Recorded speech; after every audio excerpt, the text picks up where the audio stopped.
दक्षिण मुंबईतील बंडखोरी शमवण्यामध्ये भाजपला यश आलेलं आहे। भाजपचे बंडखोर उमेदवार कमलाकर दळवी अर्ज मागे घेणार आहेत। विधानसभा अध्यक्ष राहुल नार्वेकर यांच्या मध्यस्थीनंतर हा निर्णय घेण्यात आलाय।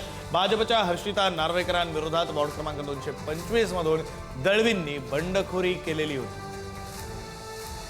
प्रतिनिधी सुशांत सावंत आपल्यासोबत जोडले गेलेले आहेत। अधिकचे तपशील ते देतील। सुशांत,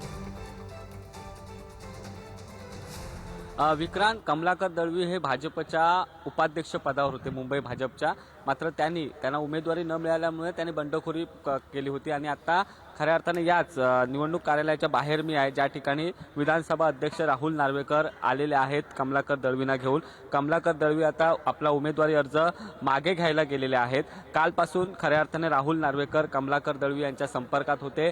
आज राहुल नार्वेकर स्वतः त्यांना निवडणूक आयोग कार्यालयाच्या इथे घेऊन आलेले आहेत, ज्या ठिकाणी आता ते आपला उमेदवारी अर्ज मागे घेत आहेत। आपण जर बघितलं असेल तर राहुल नार्वेकर यांच्या वहिनी आहेत हर्षिता नार्वेकर, ज्या निवडणुकीच्या रिंगणात आहेत। त्यांचे भाऊ मकरंद नार्वेकर ते बाजूच्या वॉर्डमध्ये निवडणुकीच्या रिंगणात आहेत आणि त्यांची बहीण देखील बाजूच्या वॉर्डमध्ये रिंगणात आहेत। त्यामुळे 225, 226 आणि 227 या तिन्ही वॉर्डमध्ये नार्वेकरांचे घरातले 3 लोक सदस्य जे आहेत ते निवडणूक लढत आहेत। मात्र हर्षिता नार्वेकर यांच्या समोर आव्हान उभं राहिलं होतं ते भाजपच्याच पदाधिकाऱ्यांकडून। मात्र आता राहुल नार्वेकरांना यामध्ये यश आल्याचं आपल्याला बघायला मिळतंय।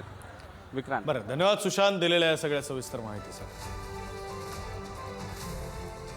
राहुल नार्वेकर यांना दक्षिण मुंबईतली ही बंडखोरी शमवण्यामध्ये यश आलेलं आहे। विधानसभा अध्यक्ष राहुल नार्वेकर यांनी ही बंडखोरी शमवलेली आहे।